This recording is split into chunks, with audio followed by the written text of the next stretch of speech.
पक्षेषु आयामि तां पूर्वाधास्मानं सकृते कल्याणयन्त्रे स्थापितं तां पूर्वजन्मानि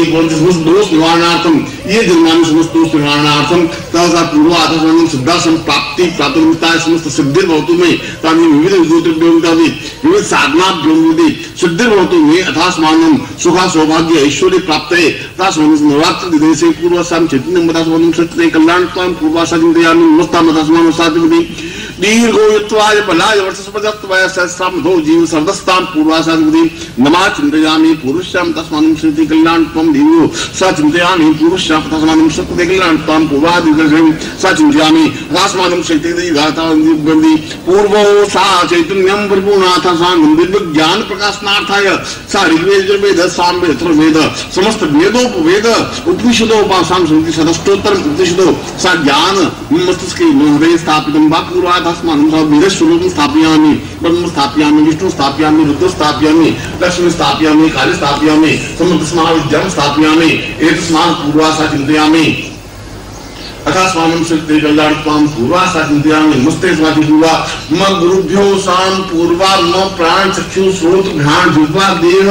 रोम प्रतिरोम त्वां चरणे समर्पयामि त्वां आज्ञां परिपालय त्वां चित्ते मम चित्ते त्वं देह मम देह त्वं प्राण मम प्राण तां गुरुवे शिष्यं शिष्यं गुरुवे सा एकनिष्ठं भवति सां पूर्वा अथास्मानं चिन्तयामि नमस्ते पूर्वा अथास्मानं सुखे दुःखे पूर्वासा चिन्तयामि नमस्ते स्फोटे विनाशं संबन्धभावमस्ति सा चिन्तयामि नमस्ते तुभ्यं संप्रदितं मोदो चैतन्यश्याम ज्ञानपूर्वासा चिन्तयामि पूर्वो पूर्वासा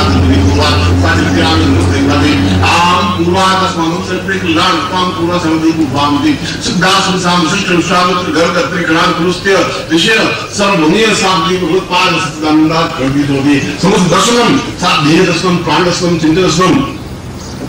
आत्मदर्शनं समस्त देह रूप रूपेषु तम संपूर्वा धर्मकवि पूर्वासा चिन्तयामि नमस्ते कृष्ण देवस्य संतोषे पापो सुदोषवा नमस्ते स्थानार्थे भगवत्सु पापादि पूर्वासा स्मरणं सकृते कल्याणत्वं दीर्घा सा चिन्तयामि तुभ्यं संवर्धये यो शान्ति शान्तिरा शान्तिरोदया शान्ति वनस्पतया शान्ति वीरा शान्ति शान्ति सुखं शान्ति शान्तिरेव शान्ति सामा शान्ति पूर्णमदा पूर्णमिदं पूर्णात् पूर्णमुच्यते पूर्णस्य पूर्णमादाय पूर्णमेवावशिष्यते इति पूर्वायुक्तान्ते पादुकां पूजनं कुर्यात् इनके पास में पादुका हो आप लोग उनको दाहिने हाथ में लीजिए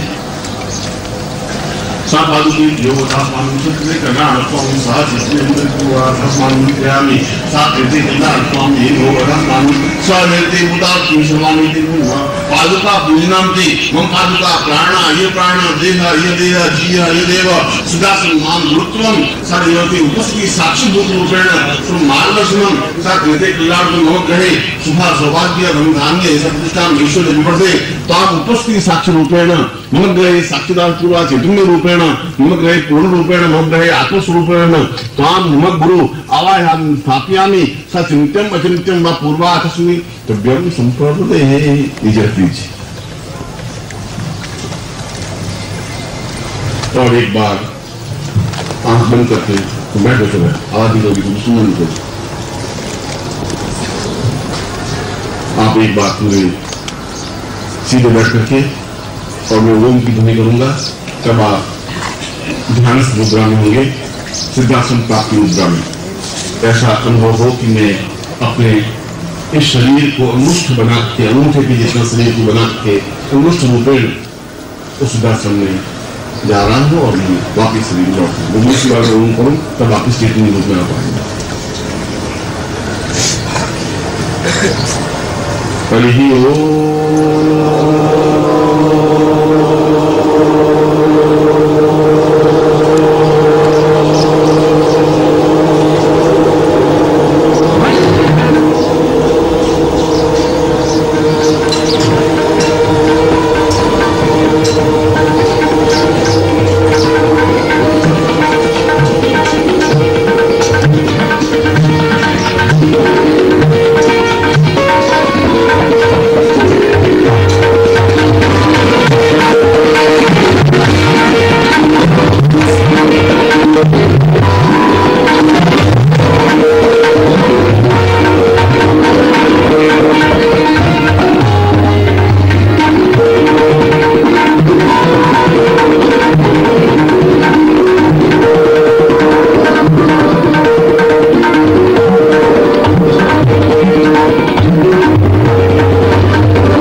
अवसर पर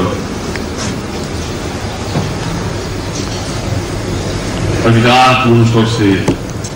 सिद्धाश्रम के समस्त योगियों की तरफ से भी और गुरु के रूप में अपनी तरफ से भी मैं आप सभी उपस्थित और अनुपस्थित शिष्यों को हमेशा आशीर्वाद देता हूं कि आपके मनोरथ सफल हों, आप सिद्धिपुर हों, आप दिव्य चेतना युक्त हों और अपने जीवन में आप सिद्धाश्रम प्राप्ति कर सकें और निश्चय ही और हर हालत में सिद्धाश्रम प्राप्ति होगी ही। मैं ऐसा ही आपको हमें से आशीर्वाद दे रहा हूं।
मंत्र जप में न्यूनताएं नहीं हो या किसी वजह से मंत्र जप पूरा नहीं हो पाया हो, निर्वाण मंत्र जप नहीं हो पाया हो या कोई किसी प्रकार की साधना में कमी रही हो, तो योग्य गुरु के निर्देश में पूर्णाहुति संपन्न कर दे, ऐसा शास्त्रों में विधान है। इसका मतलब ये नहीं है कि हम मंत्र जप में कमी रखें या मंत्र जप करें ही नहीं, इसका तात्पर्य ये नहीं है। फिर भी एक मनुष्य होने के नाते उसमें हमसे गलतियां हो सकती हैं, हमारे उच्चारण में त्रुटियां हो सकती हैं। इसलिए तुम लोगों में कुछ भ्रम है, वे इस पूर्णाहुति से पहले भ्रम दूर कर देना चाहता हूं। एक तो ये है कि तुम लोगों के मन में ये कंफ्यूज है कि यदि हमने मंत्र अशुद्ध उच्चारण कर दिया तो विपरीत फल मिल जाएगा साधना में। ऐसा कुछ नहीं होता। यदि आपने मंत्र अशुद्ध उच्चारण कर दिया हो, या साधना में कोई बाधा आ गई हो या साधना बीच में रोक देनी पड़े, तो उसका विपरीत असर कुछ नहीं मिलता है। हो सकता है कि उसका अनुकूल असर है वो नहीं मिलेगा, मगर ऐसा आपके विपरीत नहीं जा पाएगा। दूसरा, कई बार जब आप साधना करते हैं, चाहे आप गुरु मंत्र साधना करते हैं या लक्ष्मी साधना करते हैं या जगदम्बा साधना या नवान मंत्र साधना, तो आपने देखा होगा कि साधना काल में आपका क्रोध कुछ बढ़ जाता है, चिड़चिड़ापन बढ़ जाता है। ऐसा भी हो जाता है कि कई बार मन में देवताओं के प्रति और गुरु के प्रति गालियां निकलने लग जाती है। ऐसा हो जाता है, जैसे बेकार है, कहाँ फंसा दिया हुआ तुमसे, ये सारा 5 दिन हो गए, नवरात्रि बात नहीं कर रहा हूँ मैं, अपनी साधनाओं में बात कर रहा हूँ। ऐसा होता है, कई लोगों के साथ होता है। और इस प्रकार के मन में विचार आते हैं कि जो कभी विचार आते ही, यदि एक खाली घड़ा है और बाजार से खरीद के लाए हैं, घड़ा कोरा है, उस घड़े में जब कुम्हार ने पकाया, तो जब कुम्हार पकाता है तो बाहर भी आम लगाता है, लकड़ियां और छाने। ओम परम तत्वाय नारायणाय गुरुभ्यो नमः।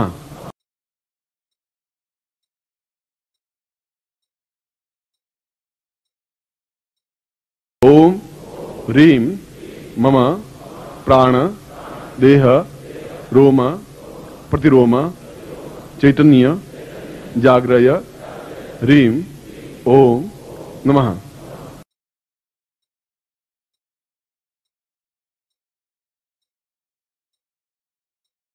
ओम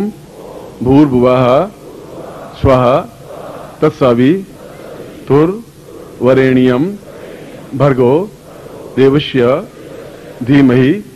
धियो यो नः प्रचोदयात्।